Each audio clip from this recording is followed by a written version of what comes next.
In the beginning, before the world was formed, there was heaven, a realm of unimaginable glory, stretching beyond the reach of time itself. And in that perfect kingdom, God created the angels, beings of light and power, each one magnificent.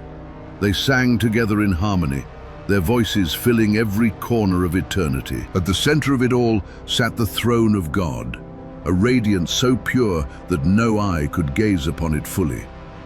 The seraphim veiled their faces in its presence, crying, "Holy, holy, holy." But among all the angels, one stood above the rest. His name was Lucifer, the morning star. He was the most beautiful of all God's creation, adorned with every precious stone, ruby, topaz, emerald, diamond.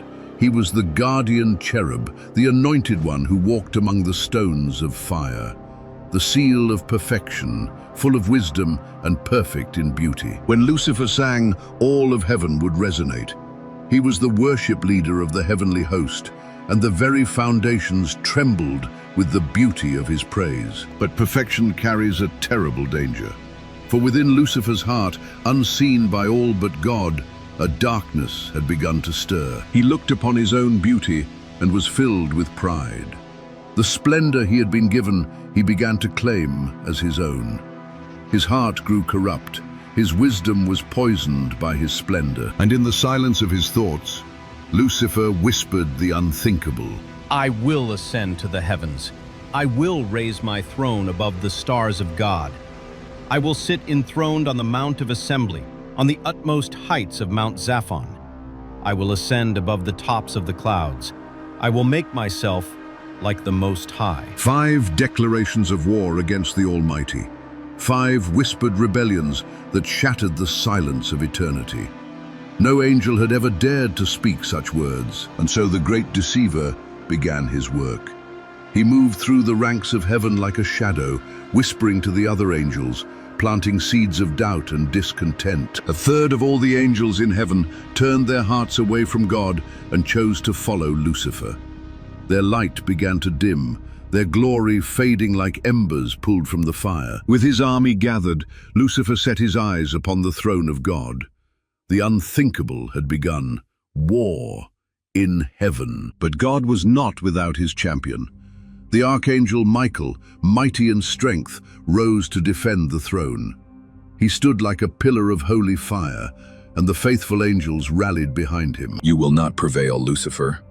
No one stands against the Almighty and endures. And so it was, the first war ever fought. Angel against angel, brother against brother, in the halls of eternity. Swords of fire clashed, shields of light shattered, and shockwaves rippled across the heavens. Michael and his angels fought with the authority of God behind them.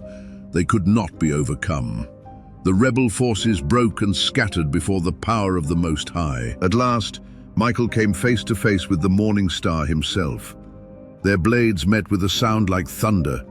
Lucifer's form had already begun to crack and darken, his stolen glory fading. With one strike, empowered by the hand of God, Michael cast Lucifer down.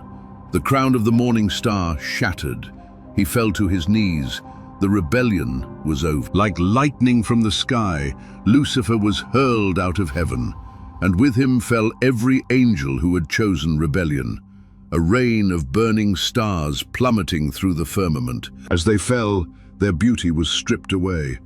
The jewels that once adorned Lucifer cracked and turned to ash. His radiant wings blackened and burned. The light that once made him the envy of all creation faded into shadow and ruin. They crashed into the abyss, into darkness and fire. The morning star, once the jewel of heaven, was no more. In his place stood something twisted, something broken, something consumed by its own hatred. Yet even in exile, Lucifer's pride did not break. He rose from the flames, defiant, his eyes still burning with rage. He would not repent.